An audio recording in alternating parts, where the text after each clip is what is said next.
Autry, dude. I'm so excited for this conversation. I think it's going to be sick. Yes, I want sir. to first kind of start out, tell the people kind of who you are and what you do right now. So my name's Anthony Autry.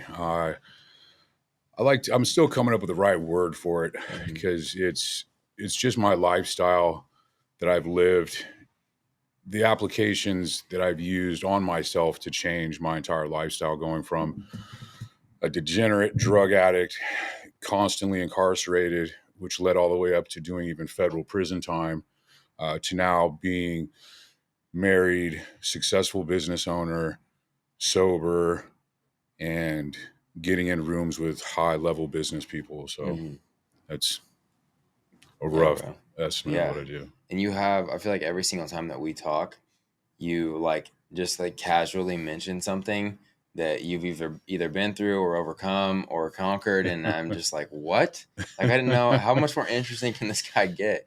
So I'm excited today to kind of talk about.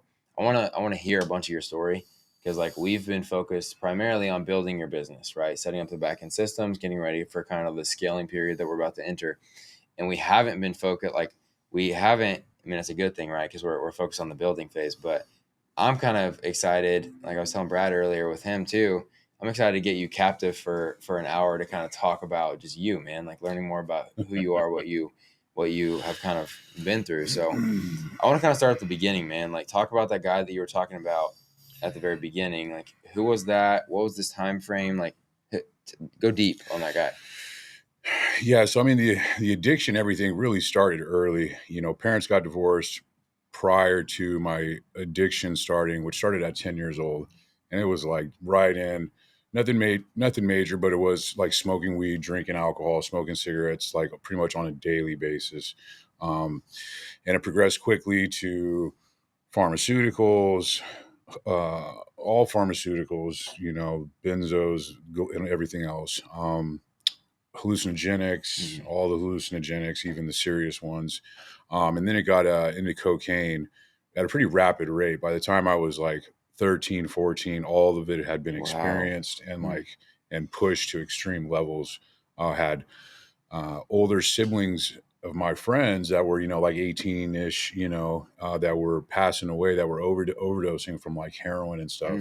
And so I had stayed away from the heroin and the meth because I just saw early like how destructive that stuff was to some people. So, but got into that, and that just pushed all the way through. Started early, so became a functioning addict. I still was. That's all you knew, It basically. was all I knew, man. Yeah, So formative years on, basically. Yeah, I mean, I was even went through the Boy Scouts, and I actually got my Eagle Scout, which is a pretty difficult and rare, very small percentage of people actually complete and get that. Like if I went into the military, which would have been one of the things I would have done, I automatically promoted like 3 ranks just due to all my certs and everything that goes into it. So I got my Eagle Scout, played a bunch of sports, did really well in sports, played football, a little bit of basketball, played baseball, made all-stars for baseball. So had a lot of talent. However, the addiction and combination of just being young really made some bad decisions. Didn't play football my senior year because coach wanted me to play a different position than I wanted to play. And so around that time, things were getting really bad. By the time I was like 18, a lot of my buddies went from being neighborhood knucklehead kids to becoming part of like the neighborhoods, like the neighborhood big gangs and stuff. Yeah. And this was in Los Angeles. And so part of that was like the close to the Rampart district. And this was like in the mid 90s. And that's like right around the time they did that movie Training Day. And that's like that's like the neighborhood real close to where a lot of my friends were at. And so spent a lot of time in those neighborhoods. I was probably like one of the only white kids in the neighborhood. And guys started doing like serious stuff, man. Like you're putting in work for the neighborhood. Like real at that time, a guy was really serious. I mean, it's still pretty serious today. It was just, cops were everything with the cops and everything. And so made a decision to get out of California. A buddy of mine was on the FBI's most wanted list with like Whitey Bulger, was like wanted for like 35 homicides and all sorts of like big time stuff. So decided to get out. Guys were coming up missing, all sorts of Jeez. wild stuff. Oh yeah, it was gnarly. It was like, the cops were literally like a gang. Like we'd be in the neighborhood and like we'd pull up to a red light and like, there'd be a cop over and like might turn over and look and they'd probably be like, "Hey, what the fuck you looking at?" And like, Jeez, like bro. they were literally just like another gang in the Yeah. neighborhood. And it was like, it was wars. Like it was guys, they would take guys and literally like grab buddies of mine, throw them in the trunk and like take them to neighborhoods, like to the wrong neighborhood. And they'd get him out of the truck, get him out of the trunk. And like, if other guys from that neighborhood saw him, they would shoot that guy. Mm-hmm. Like it was real serious, man. It was, Jeez. and so, and here I am, like I came from a good middle-class background. Parents got divorced, but So, I so just what, sorry to cut you off. What brought you down that path at such a young age coming from that background? wanted to be a cool kid, man. Mm, I want to be part of the cool guys. mm, That's what led to me getting high. And that kind of just started getting me on that path, and then just associating with other people that were in that realm, getting high, doing stuff like that. I've learned that my addiction just puts me in places around people and doing things that I shouldn't be doing. So that's like really what I focus on, is like people, places, and things. Really focus on those things. Like if I remove myself from those situations, then I'm not going to be putting myself in any kind of jeopardy. Um, but yeah, I was wanting to be part of the cool kids, and like like I mentioned, it came from a good background, but eventually if you want to be something, you will become that thing. mm, And so I found myself in these situations that were really serious, and I was like, this is not me. I need to. So I left, got out of California, was gone for about 6 years, went to Arizona, Texas, ended up coming back because I've been gone from family for 6.5 years. Ended up running a sales company in Texas, which was good. Still carried my addiction through all of it. Had a heavy cocaine addiction. Ran a sales company at like 125 people. Brought it from being like one of the bottom. There's like 53 offices nationwide as a fundraising company. Brought it to being one of the top earning offices in the country, crushing it. Was going to come back, open an office in LA. They're like, nah, go to Modesto. I was like, no, I'm not having it. And so mm, went to San Diego with my brother, who had grown up with Mist for a long time, 3 years younger, and started running this construction company he started, and was going great. Got up into LA. We're doing some custom spec houses in Bel Air, Brentwood area. Like smallest one was like 9,000 square feet. I think that one was like 10 million. And then the biggest one we did was like 19,000 square feet. And that went on the market for like 31 million or something. golly. Yeah, we're just crushing it, man.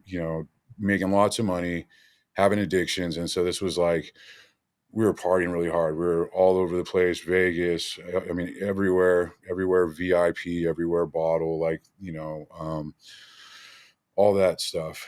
And so was just, things were taxing too. Brother at that point, right around that time, we were somewhere and he was in a casino, dropped out on the middle of the floor, foaming at the mouth. Luckily, my dad happened to be there. It was a family event. That's how crazy we get. We were at, Family at the casino. yeah, we were at Havasu on the river all day, doing a Mm, bunch of GHB and drinking vodka and doing a bunch yeah. of cocaine. And like by the middle of the night, I was like, I'm going to try and go get some sleep. He's got to be on the water again in the morning. He's like, I'm going to go hit the tables. I was like, dude, that's okay. I was like, I need to try and get some rest. Woke up to my dad being like, Angelo dropped out. He's in the hospital.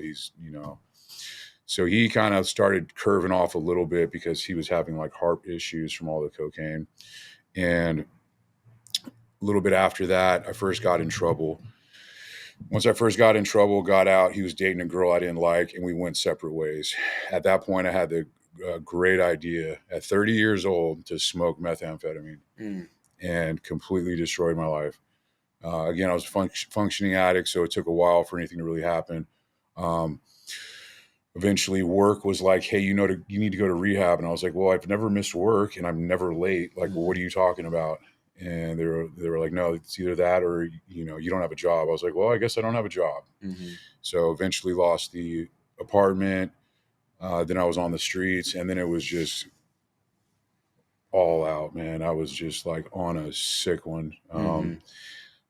all sorts. Like I remember this one car that I had. I somehow acquired like an orange cab, or like a yellow cab, Yeah. and I like spray painted with some spray paint, like wrote like Ratchet Cab on it, and I'm like driving this thing around LA, and like going to all these major stores, like high end department stores.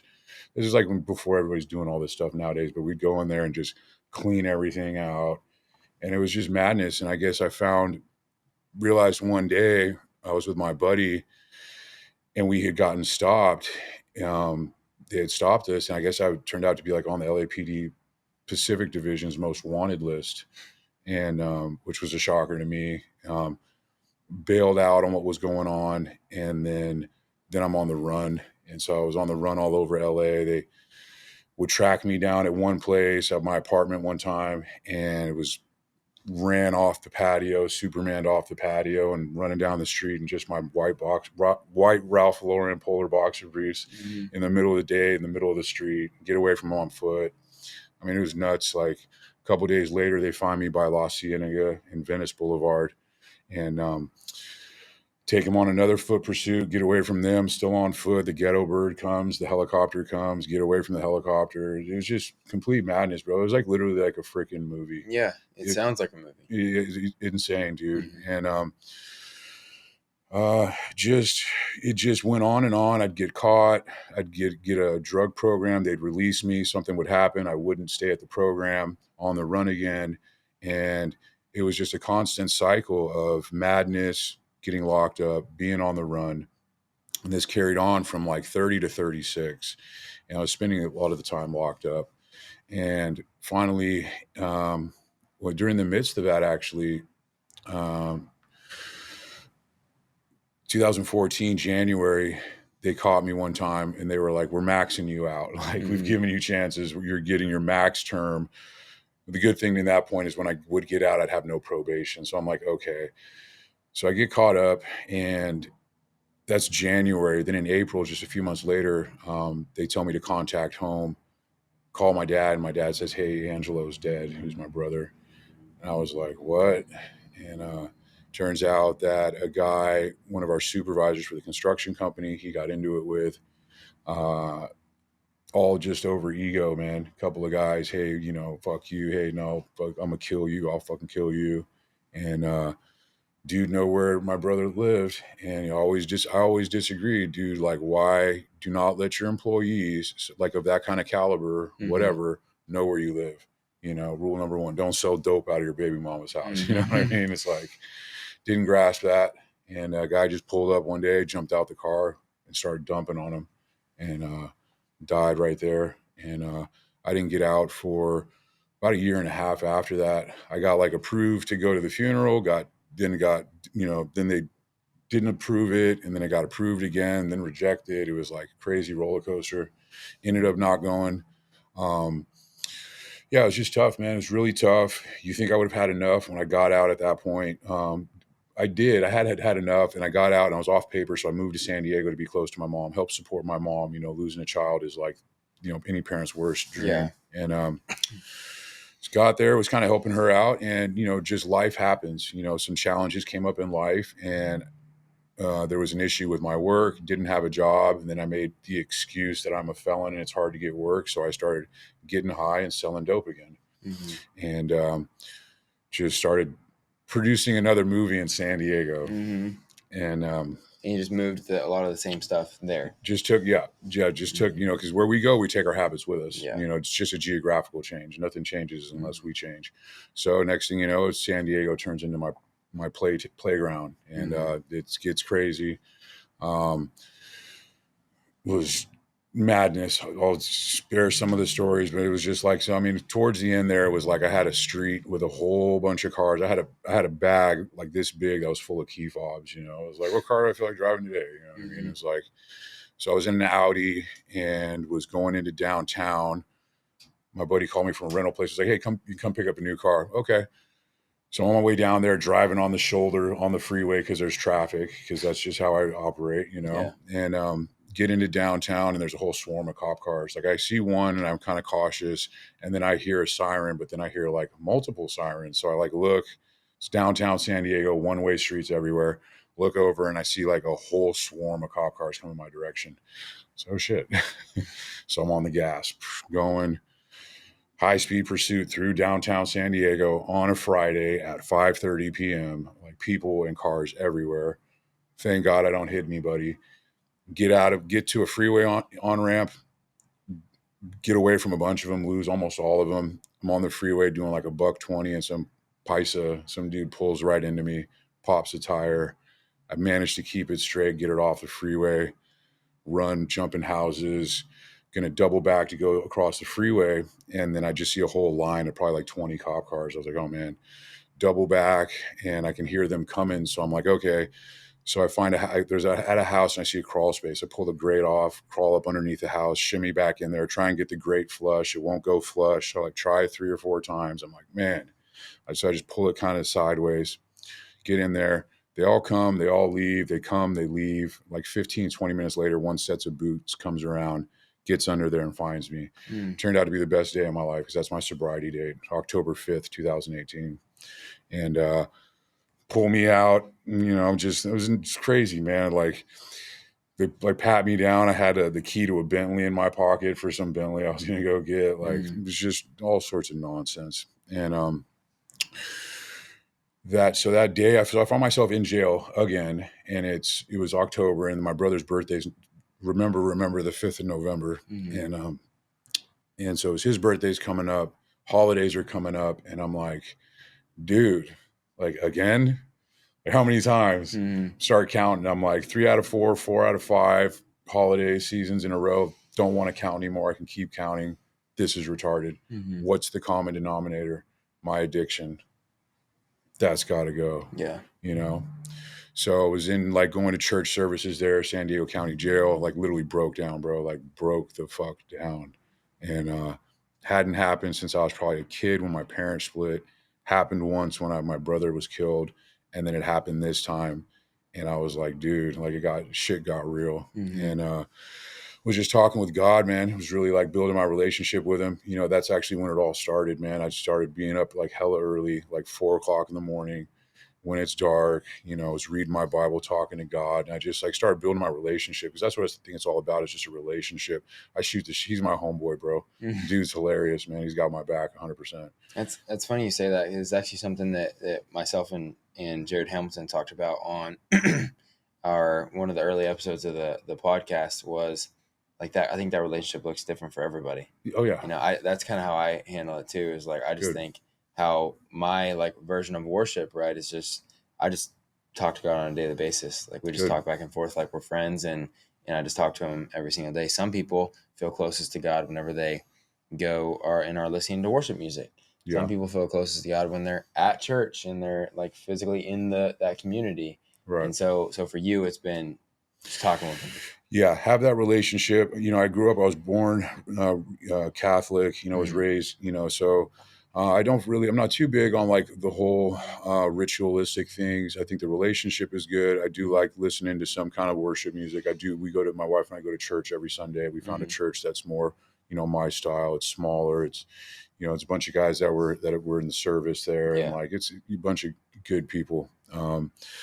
So yeah, I think it looks good. I think that relationship is different for everybody, but I think the one of the fundamental things though is being able to just have that relationship, whatever that may look like. Be somehow. Absolutely, you got to be able to spend alone time doing that. It's like Jesus used to always walk off and go by himself and spend alone time, and I think was what I was doing and was super foundational in my change.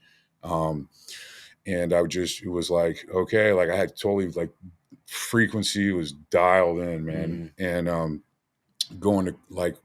was going to go to court, and I'm looking at a lot of time. It's like felony this, felony that, blah, blah, blah. And I was going to court, and I was on the bus, and I was talking to God, and I was like, if you could give me a drug program where it would be like a sentence they would give me where I would have a chance to go to a residential drug program. They'll do that sometimes for people that have drugs involved in the case. And so, but I've been given that a bunch of times, and this was a serious case, and that was not on the table of options at court. But I was talking to God like, hey, please give me a program somehow. I'll run it. I'm all in. And so we get to court that day, and the judge was like, for some reason, I feel like I want to offer this guy a program. And I was like, he was like, would you be interested in taking a program? And I was like, yes, sir. Yeah. And so got the program and had about 5 months clean at that point, went to the program. I'd seen how people are successful in the program, in a drug program, or how people can overcome their addictions is they would just get in and they'd be all in. They would take on responsibilities. They'd volunteer to help out. They would fully immerse themselves in that environment. And so that's exactly what I did. Crushing it, fast tracking to be like a house manager. Next thing you know, I'm riding everywhere with the program director because I'm being requested to do certain things.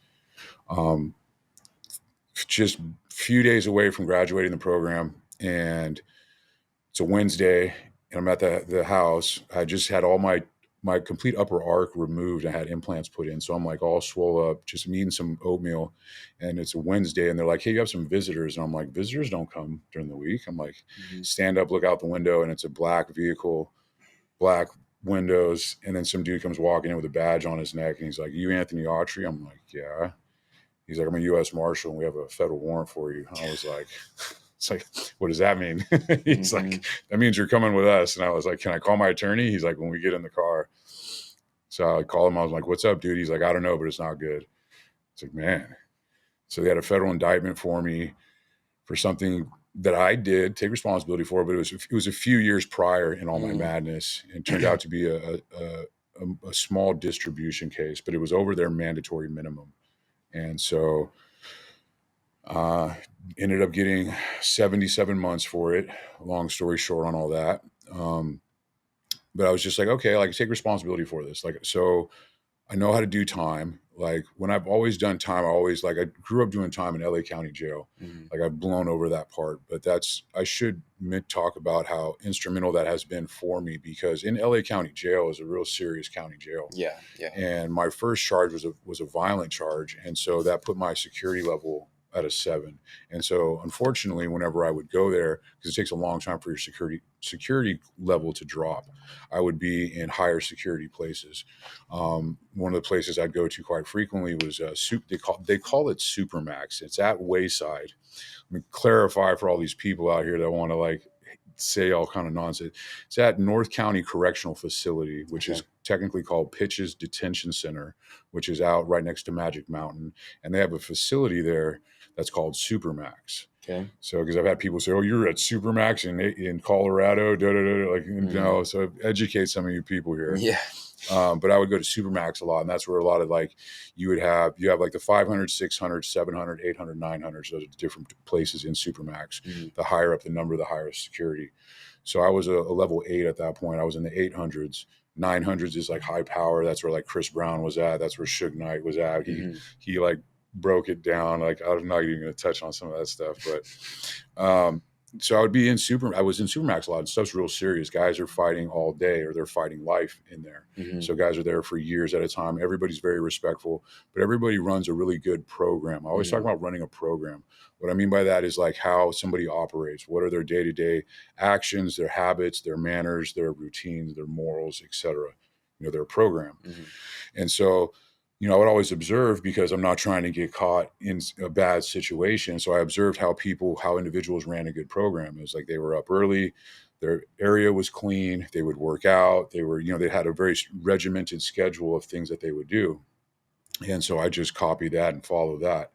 And by doing that, and then by doing so much time, like by default, like I'm not a political guy in there. You have like white guys, you have, in California, you have like skinheads, and then you have like woods, like, or peckerwood is what you're called. Peckerwood, a wood is just a regular white guy. Okay. And a political guy would be like a skinhead guy that really push kind of political type things. So, but I'm just a wood. I'm just a regular white dude, but by being there for so long and doing so much time, I know how the program runs, and like I would end up having deputies who would know me because I had been there. And so out of like default, sometimes just by being there, I would end up being like the rep or the shot caller, And so I guess that was like been the start of like me actually leading men, because I Yeah. would I would be responsible for these guys and have these guys run a certain kind of program, so that you would have mandatory workout. You would have to make sure your bunk area is clean. Like, unfortunately, in these places, you have to have these people take showers because some of these people are not very clean. Mm-hmm. And so, like, I guess that's really where it all started for me.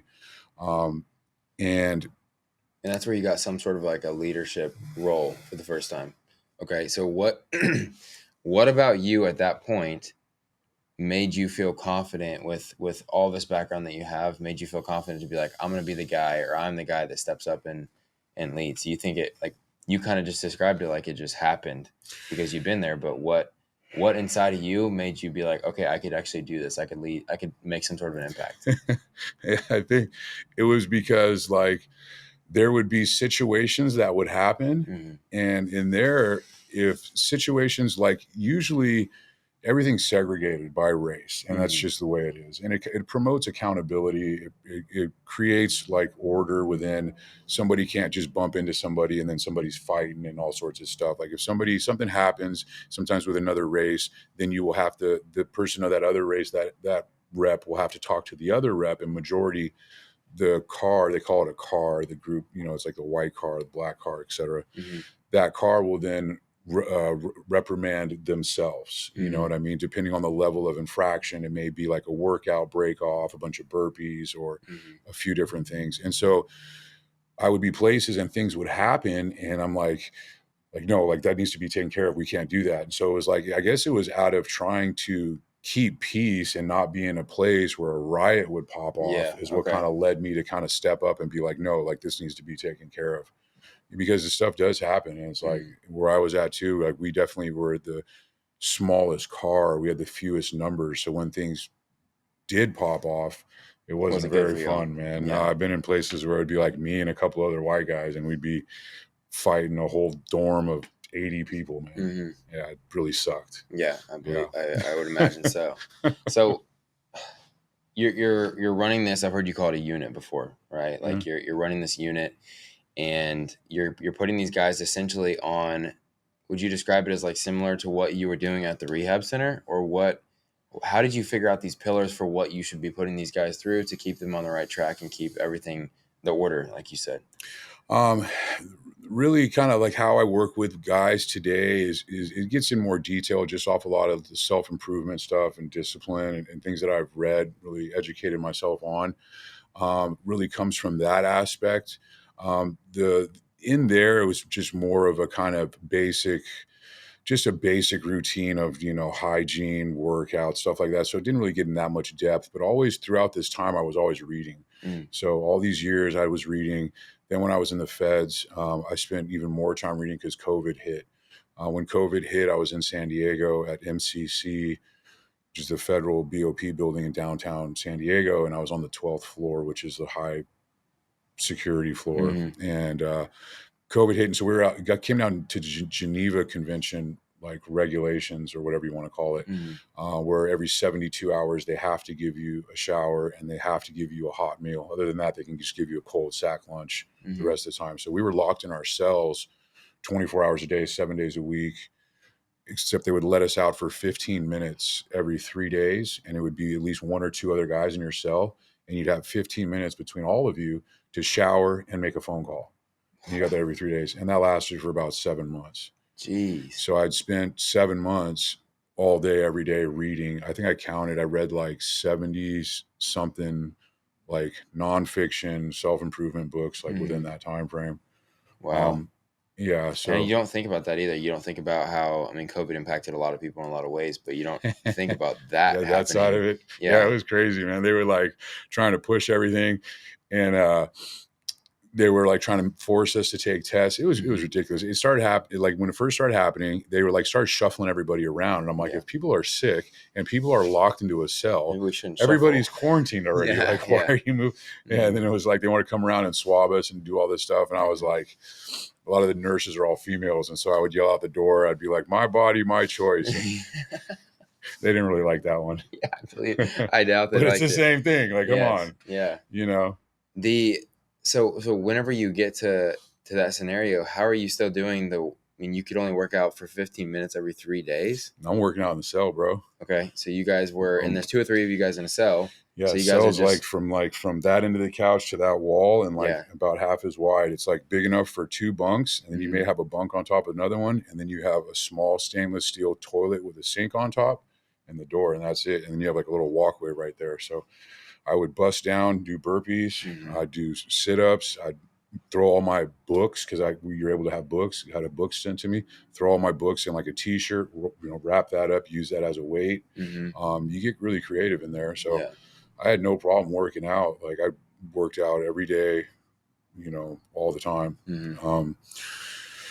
So yeah, it was quite challenging. But so the biggest, so I made the decision originally when I got hit by the feds, because I was already on the straight and narrow. Like I had retired, selling dope, all that crap, and was sober. And I was like, okay, I'm just going to take these 5 years and I'm going to completely crush myself. Like I know how to do time, and I know like that's one thing I have. Besides my emotions or my attitude, the only thing I have control over really was my time. And so I'm going to take this time and just freaking murder myself. And that's exactly what I did. I was up every day at 3:30 or 4 in the morning. I'd read my Bible, I'd read some self-improvement, I would work out. My daily was completely regimented no matter where I went. If we were locked quarantine for those 7 months, then I went to Sheridan, Oregon. I was at FCI Sheridan, which is a medium facility. I was there with Big Meech. What's up, Big Meech? Welcome home, man. And yeah, he was in my unit. He runs a good program, man. We just be out, like when we would get yard, we'd be on the yard hitting the pull-up bars all the time and everything. So I just ran a solid, like I just completely all my time was regimented. I didn't watch any I watched Yellowstone. When Yellowstone would come on, I'd watch Yellowstone.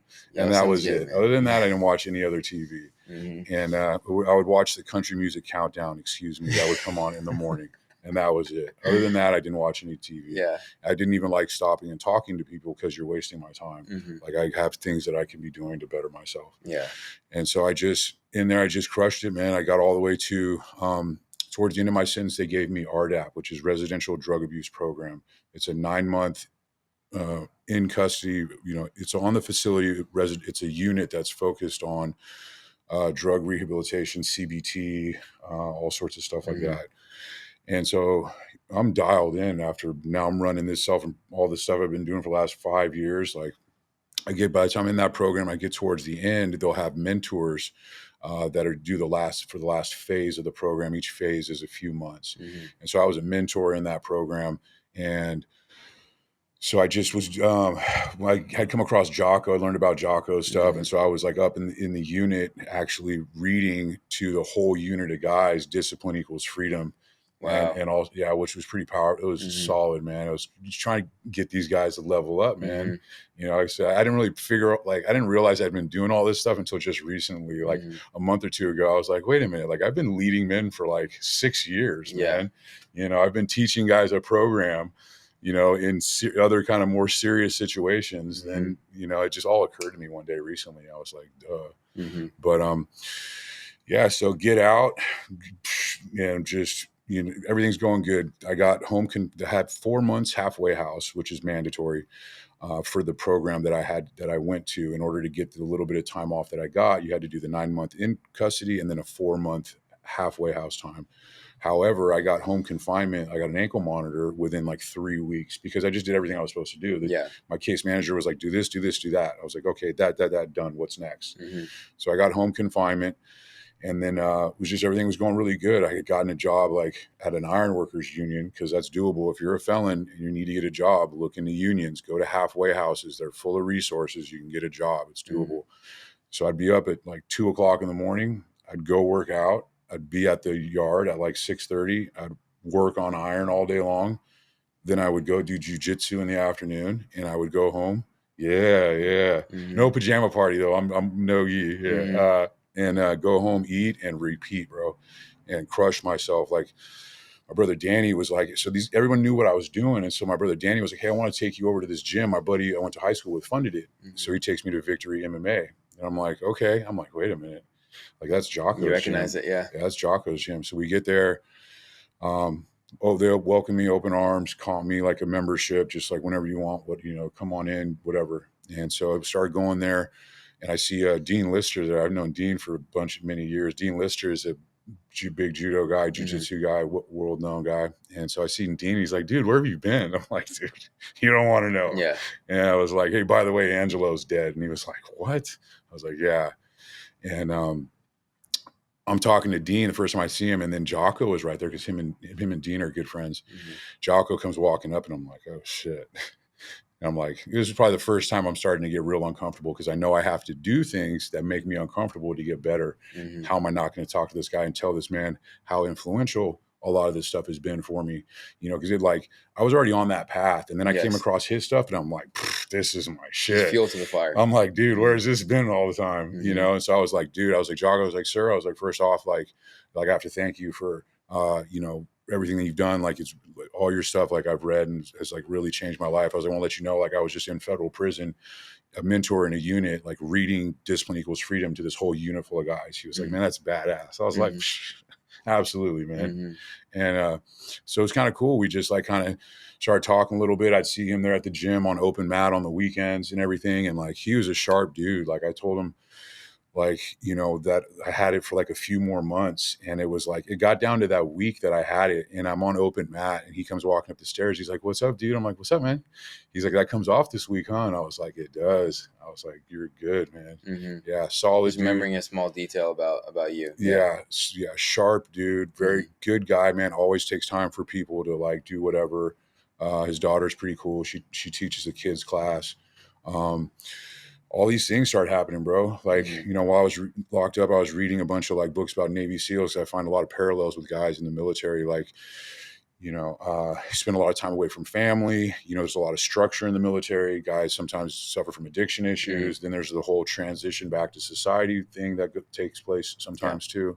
So I could really relate to it all. And I really related more to these kind of group of guys than I could with some other people. It wasn't really my style. I felt like I'm, you know, so reading all these books, I was like, man, I'm in Coronado. Like, you know, my mom lives there. And I'm like, dude, like, that's where the team, like, you know, West Coast teams are at. And so next thing you know, like I end up meeting some guys that are, you know, doing, you know, that are, you know, team guys. And I'll just say it anyways, like, so pretty cool guys, man. And like one of the guys was taking me on base, like do the combatant class that they do with another guy who's a pretty solid individual who teaches that. He was John Jones's coach, and he's a solid wrestling jiu-jitsu guy. And it's just so many so many countless things. So I entered a couple of jiu-jitsu competitions, didn't want to do it, but that's what made me uncomfortable. Entered the competitions. I won both my competitions, like haven't lost a match yet. Not doing any more competitions right now because each time it's like challengers right now. No, because I come like after the match, I'm like, dude, I went to the chiropractor. He's like, you've got like 8 bones out of your neck, and like all your back ribs are out too. I was like, dude, but it's been amazing. Like, so all these good things were happening.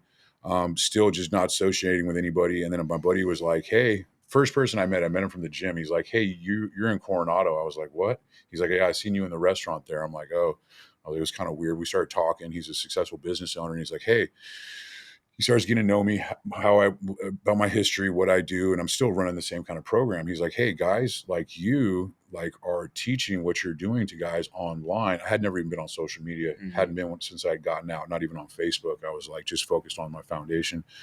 So I kind of thought about it and I was like, man, I don't know. And it was just like, but eventually I was just like, you know what? Like I saw a couple of things. He was telling me about a few people. I looked at it. I was like, man, I can do that. Like, that's what I do.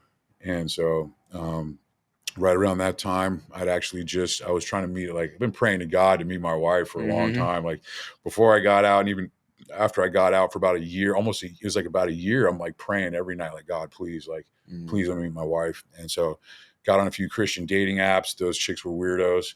And I was just like, what am I going to do, man? Like maybe meet somebody at church because I don't go out or anything. Yeah. I don't have any friends.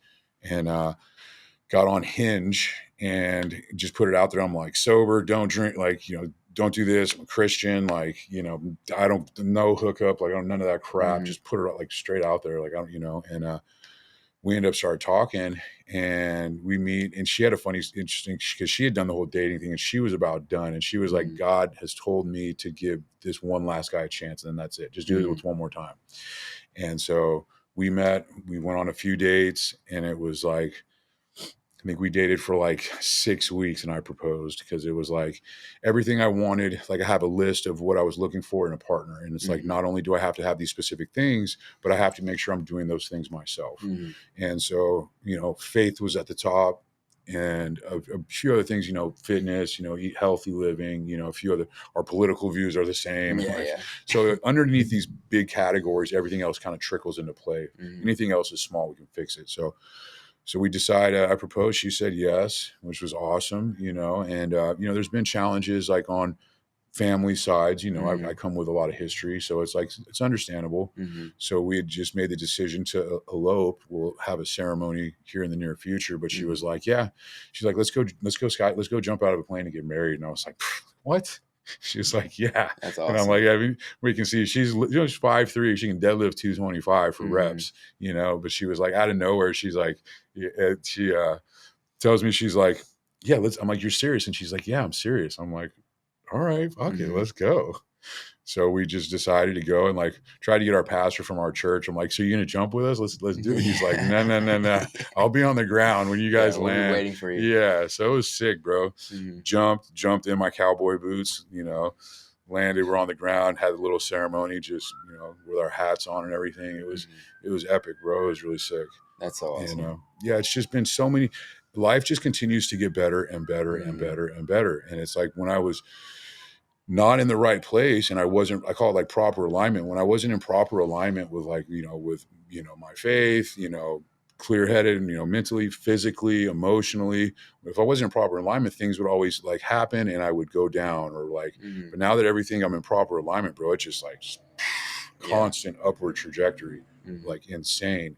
And it's gotten to where like I've had big people reach out to me. Like I Mhm. ended up meeting Eric Thomas, was at a rehab of a friend of mine. So start talking with Eric Thomas. So we chop it up. Mhm. I ended up taking him and his family to my family's place in San Diego. We have a restaurant down there, chopping it up with him. So I've done a podcast.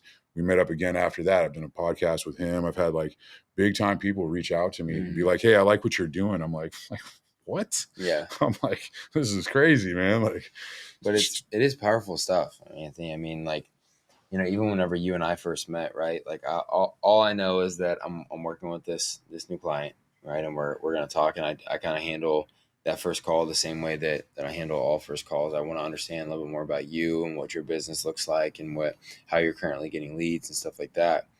And the thing that kind of struck out to me about you is you're telling me, about this time you served. You're very transparent right up front. You're just telling me about this time you served. You're telling me about, all the things, like you haven't been on social media very long. It's only been a few months. And you're yeah, telling me about how you're just starting to do some of this stuff. And I'm asking you, okay, well, how are you getting leads? And you're talking to me about my Instagram stories, right? And I'm like, okay, what from your stories? Like posting CTAs, or is it like people are DMing you a keyword, or what are we? And you're like, no, from people that watch them. I'm like, well, what do you mean people that watch them? Like, yeah, people that watch more than one story, I message them and then I sell them. I'm like, okay, that's different, right? And then you're telling me about, well, yeah, it's also sometimes people that like vote on a poll, or people that react to a story, or people. So for you, it hasn't been like you're growing on purpose. I think that's one of the first things I said to you is so cool about you is it's not like you haven't had like a funnel set up, which is an exciting thing, right? For me, because now we can come add fuel to the fire. But you haven't had a funnel set up. You haven't had the system set up. You've just been like, yeah, there's this thing that I'm very passionate about that I want to make it happen. And like most people think they're too far above going through who's viewing their story, much less who's viewing their story multiple times, and then DMing those people and would even think to connect the dots of those people are going to be more interested in buying from me because they're actually engaging with multiple pieces of my content, right? And you even talked about, yeah, it's also people that like my posts. Like, what do you mean like your post? Like a call to action post, or like a post that says like this, are you going to work with me or what? And you're like, no, people just like multiple posts of mine. I'm like, that's the type of stuff that again is growing on purpose. yeah, And you're doing these things. You talk about the book Discipline Equals Freedom. I haven't read that one. I've read Dichotomy of Leadership by Jocko, solid. Yeah, and his latest business one. I forget what it's called, but leadership strategy and tactics. yes. Yeah, And so the cool thing about it is you just decided 6 years ago, or however long it's been now, that I'm just gonna, you keep saying, crush myself, right? And what I hear whenever you say that is I'm going to crush the old version of myself and build up this new version that I really want to be. Because the person that you're talking about and the person that I've known since you and I have been interfacing at all, and the person that I've seen all weekend, you have this kind of like very stoic, laid back, like you're just observing. You're observing, you're absorbing everything that's going on around you, and you just put in the work. You're just like, multiple times we've been like, hey, can you do a call at this time? And you're like, nope, mornings are for me, man. And I'm like, okay, well, I'm like, I wish I had a little bit of that in me, to kind of say like, nope, I can't do that. But You can. you're very, well, I'm saying like, I wish I could, I wish I You was will more when confident in you saying will when that. you choose to. Yes, you're exactly right. But it's so cool watching that, because the guy you spent the first several minutes of the podcast describing is not the guy that I've ever seen. So that's why it's so crazy to hear some of these stories from you, because that's not the dude that I've ever known on any of our conversations. So I Thank you. did you just use this set of principles to crush that old version of yourself, and then you just were reborn? Is it like that October 5th date that you feel like you just woke up a new guy? Like, people are No. interested in, how do you do this? Yeah, no, didn't wake up a different person. And really, when I'm saying about like crushing myself, I'm relentlessly hard on myself. Mm-hmm. I just, my wife tells me all the time, like I need to take it easy. Mm-hmm. So but I've made myself like that. Mm-hmm. Um, it's so I didn't wake up like that. It's really something that has to be. It's a path, man. It's a path to walk, and there's like choices we make daily. It's like it's taking control of the tangible things that we have. So I would just focus on today. It's like, Mm-hmm. what can I do, or what do I need to do today in order, like at first it was like to stay sober. It's like, Mm-hmm. okay, I just can't get high today. Mm-hmm. Okay. And so it was like, and breaking that down even more, it's like, okay, like I'm in like locked up, but it's just as easy to get drugs in there as it is on the street, Mm-hmm. if not easier. Mm-hmm. And so probably easier. Um, but I would just like, okay, like if I just gonna make it to lunchtime, like I woke up, I'm like, okay, like I'll just make it to lunch. Like I'm just gonna make it to lunch. And then if I decide to get high in the afternoon, like I'll get high in the afternoon, but I'll make it to lunch. And then usually like make it to lunch and you're like stoked, man. Like Yeah, you got I momentum. didn't get high. Like Mm-hmm. that's what's up, man. Like, okay, you know what? I'm gonna make it to dinner. Mm-hmm. Okay. And then you like make it to dinner and it's like badass, Mm-hmm. man. Like I got 2 wins, Almost had a full day. Let's almost make it like, through the yeah, I can day. make it a full day. You know Mm-hmm. what I mean? It's like, okay, I'm going to, I'm going to, I'm going to eat this chow. I'm going to brush my teeth. I'm going to shower. I'm going to get in bed and I'm going to read. And then if I choose to get high in the morning, I'll get high in the morning. Mm-hmm. Boom, wake up in the morning and you're like, dude, I got a day. Mm-hmm. And it's like, so it's like really breaking things down into bite-sized pieces, and then it's like you have a day and it's just like, then it's like, okay, like fuck lunch. Maybe I'm going to push it all the way to dinner today. It's like made it to dinner that day. It's like, oh, done. All right, man, let's get a week, bro. Mm-hmm. And so it was like, you get you in it, but it's just it's a lot of different things just like adding to it. There's a lot of things like, like I said before, people, places, and things. So it's Mm-hmm. like, don't be hanging around the people that are getting high. Don't be in the places where people are doing stuff. Mm-hmm. And then 3 things that are part of the recovery program, whether it's NA or AA, is honesty, open-mindedness, and willingness. And like I found those 3 tools to not only be super applicable in that realm, but just in life in general. Mm-hmm. Honesty, just in all aspects, with myself, Mm-hmm. open-mindedness, like, I mean, that's where like, learning new habits, and then willingness, you got to get shit done. Mm-hmm. So through that, and then just start, but it's just still always like, I'm still, no matter what, like how much time I got, I was still focused on today. Mm-hmm. What am I going to do today? Like making conscious decisions on what I do daily. That's why it's like, I'm a big stickler for fundamentals. Like my program is very fundamental, just in the aspect of like, habits, routines, fitness, nutrition. But like, if you don't have a solid foundation, the whole thing is liable. I mean, that's what you see a lot of these people that are successful, but their habits suck. They're out of shape. You know what I mean? So, um, it's really, then that's how, next thing you know, like years have gone by and it's like, if I wasn't incarcerated, like who knows where I'd be at. But it's like, I just started this a few months ago. So it's like but I've been running this for a long time. So people may see like, oh, I just got on the scene, but it's like, dude, I've been leading men and teaching, doing this program, like I said, now for, I mean, God, probably since 2000 and 2010, 2011. So what is that, like freaking long 13 years now, 13 almost years. 14. Yeah. Yeah. Yeah. It's and it's so great. And I wanted you to kind of talk to you. You talked about meeting your wife and everything, and like, how do you balance? I guess she'll never know that old version of you, you know. And how do you balance talking about that, or still honoring that journey that you've gone through with her knowing the new version of you? Or are you just like, I'm glad she never met, like I'm blessed that I was in this place so that I can meet this person? Or do you guys still kind of talk and work through some of that stuff together that you experienced in the past?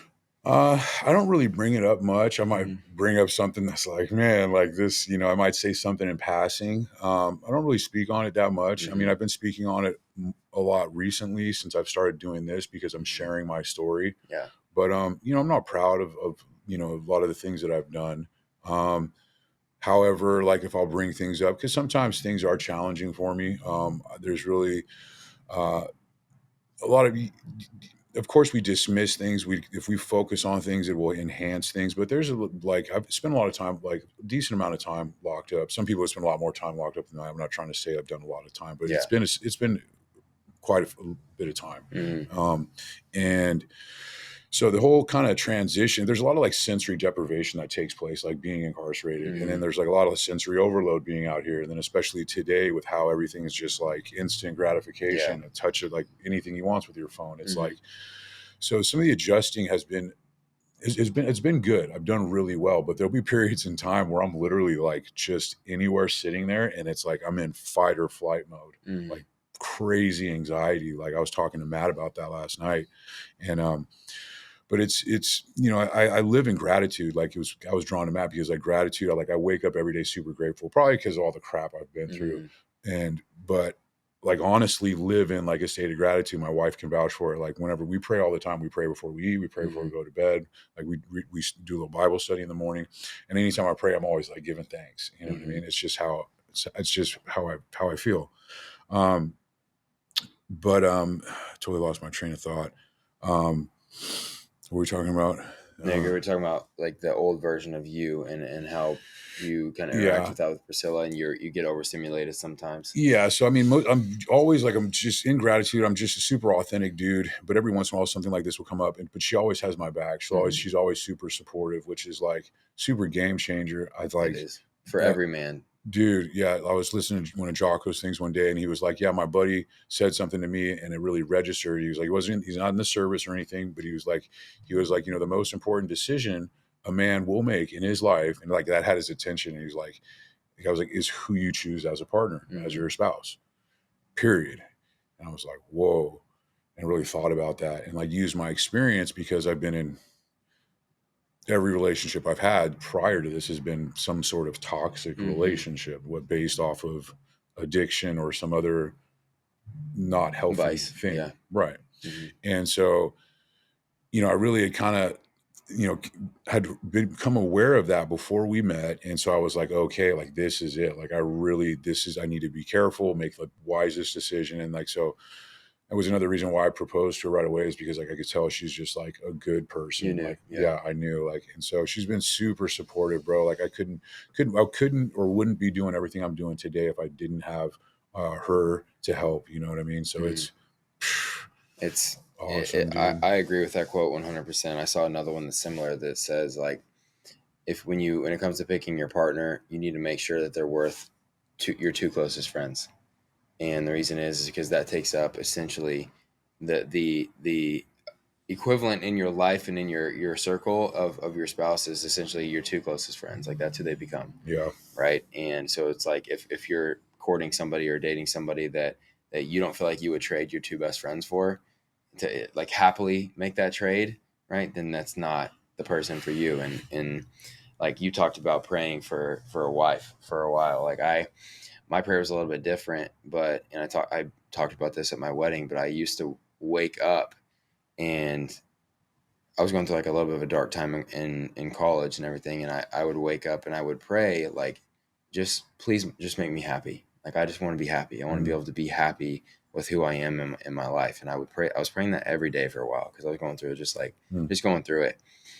And not long after I started praying that, like I met her, mm. and I was a few like weeks into like dating her and kind of seeing like, and like this feels very different from everything in the past, toxic stuff or whatever. And I, out of no, like I just realized one day I was like, I haven't been asking for that anymore. Like I don't feel like I need to ask for that anymore. And Nice. I knew, I made the correlation of like that's because of her. She brought that. Like she was the answered prayer, and God was like, that doesn't have to be on his heart anymore because he's Nice. happy. She's bringing that. And gee, I mean, you talk about like all the stuff, the sacrifices and the things that Mike and I have done to kind of grow and scale, this to kind of what it's become. She does like still 99% of everything. You know what I mean? Like she runs everything in life so that the life is like full circle, because otherwise if I'm left to my own devices, my life's going to be work, and that's it. And I have fun doing what I do. I don't want to come across that way. I have a lot of fun. That's why I want to make it so like it's such a big deal to me. But like I come home to a home every day, and that's because of her. And I come home to love and appreciation, and everything's clean, meals are made, like all like everything else in life, like she takes care of. So I wouldn't be able to do the things that I'm able to kind of do if it wasn't her holding me down in literally every other aspect of life. And it sounds like you guys kind of have a similar dynamic. Absolutely. Mm-hmm. 100%. That's Yeah. awesome, The man. exact same. Yeah. It Mm-hmm. wouldn't, it's exactly the same. Mm-hmm. It's like, so I'm just super grateful for it, man. And, it's cool. And we're learning too. I think that the best part is like, I think it's been, if I may toot my horn a little bit or Mm-hmm. whatever, but I think it's not, it's just how I operate, what I do is kind of like brought things to her that's kind of brought things to her attention or enlightened her like, oh hey, maybe I can like do some self-improving and stuff like Mm-hmm. that too, which has been awesome to see too, for her to actually kind of open that up. And I think one of the big books that was a game changer for me when I first made a change was that book, Mindset by Carol Dweck. Okay, I haven't read it. Yeah, solid book, like on a growth mindset versus a fixed mindset. She's Mm-hmm. like a Ivy League professor. She was like one of the first ones that kind of got into the mindset thing.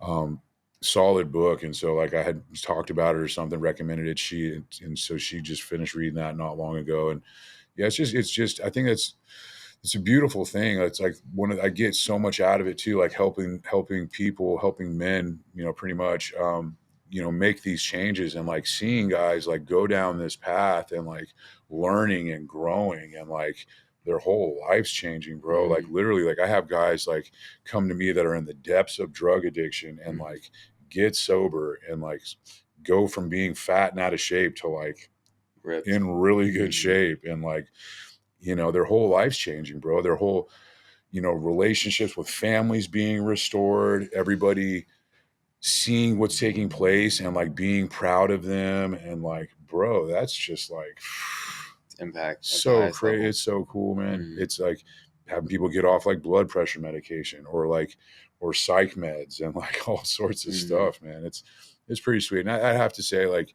I'll like the probably the most, I mean, as good as all of that stuff is I lead by my actions and I don't push like, hey, like if you come work with, if you get on my program, you need to start reading the Bible. Like I don't Mm-hmm. get down like that, but I just lead through my actions. And it's like, so a lot of people have been like, hey, like, what's that about? Like, what do you do? Like, you read your Bible in the morning. What are you reading? Mm-hmm. And so the fact that like recently had a lot of people, a few guys like even come with us to church. Like when Mm-hmm. guys come into town, they'll want to go to church with us. And it's like, we were at church one day just recently, and it was like, man, there was like 6 or 7 dudes on the Yeah. team there in church with us. I was like, Filling up a pew. man, it was Mm-hmm. pretty cool, man. So I don't know. For me, that's pretty cool to just like, just, I mean, in my beliefs, I'm to help people. That's just what I'm supposed to do. But then to like also see like maybe I'm doing the Lord's work, Mm-hmm. man. That's cool. Yeah, maybe I've been forgiven. It's like Yeah.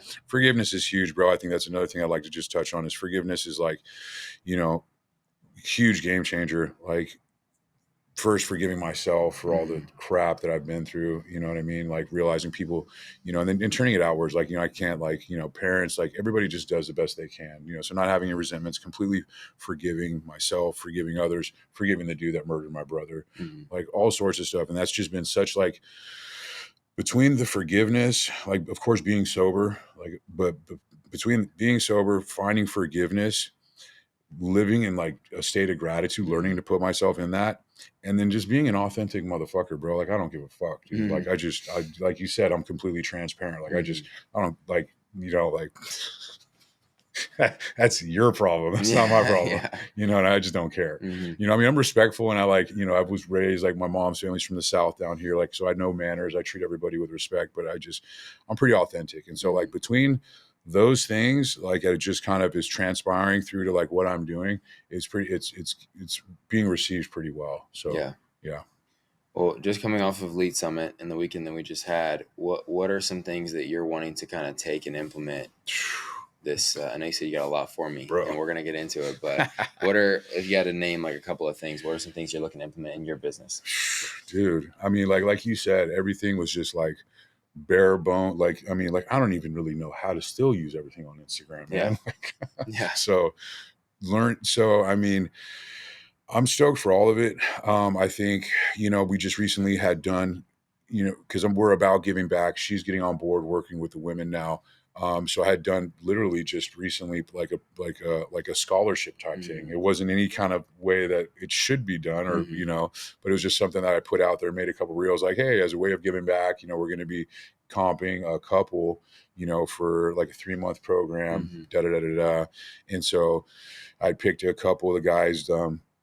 Been in the service, then was in law enforcement, was in SWAT, gone through a bunch of injuries, and unfortunately was on some, tough financial times, reason he couldn't really get on the program. Wife is supportive. So I was like, okay, we, picked this couple, got them on the program. So we had just recently done that. But I think the scholarship thing would be huge. I mean, there's so much of it, bro, can be, I mean, I just don't even know where to start. It's Mm-hmm. like, I've got a good list of things. I took clips on all the slides. Like, Yes. I'm looking forward to going back, like reviewing everything. And just, I think I've been to quite a few conferences already in just these Mm-hmm. few months that I've been doing this. I've been to big ones. Like, I was at Grant Cardone's conference. I was Mm-hmm. at Andy Elliott's conference. But this was the most, like, real time applicable info that we've gotten out of all of it. And so I like a lot of you. I think it's you guys did a great job, Thank you. and definitely going in the right direction. I think Mm-hmm. everybody that was selected to be on the panel, everybody, those were all like great different areas. Everybody brought a real good specialty to the table, man. Mm-hmm. Everybody was dialed in. Like, everybody, like, I could really relate to and pull something from each and every individual. And it was a real blessing to be able to experience that. And then not only that, have time to be able to talk to these individuals and spend a little bit of time with them, see Mm-hmm. how they operate just as human beings. So, and a lot of them were people I had heard about, or like, Yeah. and so to actually just like be like, oh shit, like, so it was pretty cool. It was a great event. Got a lot of stuff from it.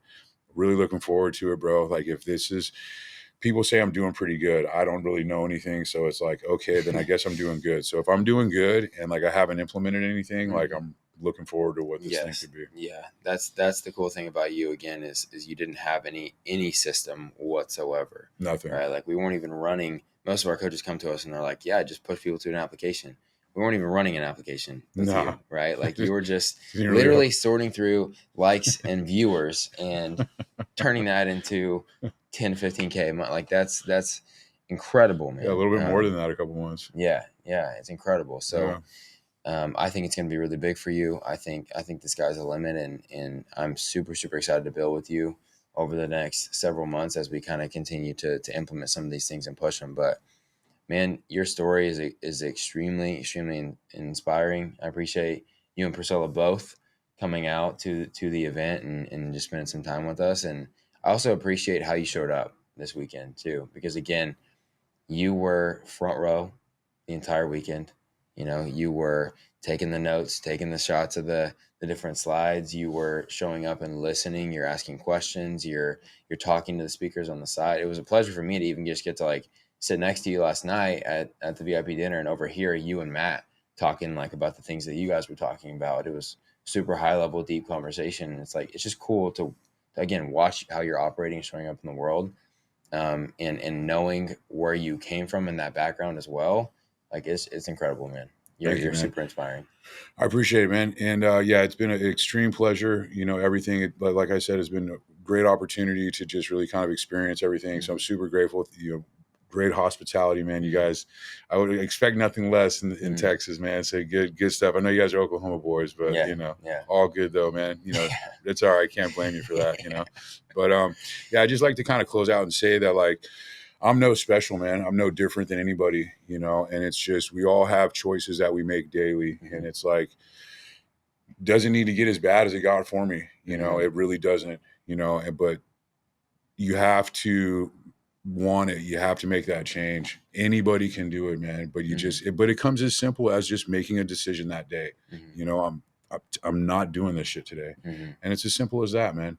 And, you know, you get, like I said, immerse yourself in the environment, bro. Find what works, man. You can, anybody, if I can do this shit, bro, like, trust me, man, like anybody can do it. I say that all the time about myself. I'm like, if we can do this, like, I promise you guys can too. So cool. It's been a pleasure. I appreciate your time. I know you got a flight you got to catch as well, but I appreciate you, man. All good, brother. Thank you so much. Thank you, man. Absolutely. All right, brother. Perfect, bro. That was great. Cool. Thank you, man. And we had a live audience for the podcast too. Yeah. That's different too. I was gonna get some work done, but I'm like, I personally want to hear your stories. Yeah. You and me both. As soon as like you guys started, as soon as you guys started talking, I'm like, oh, we're going there. Yeah. I'm like, I'm gonna pull the shit. Yeah.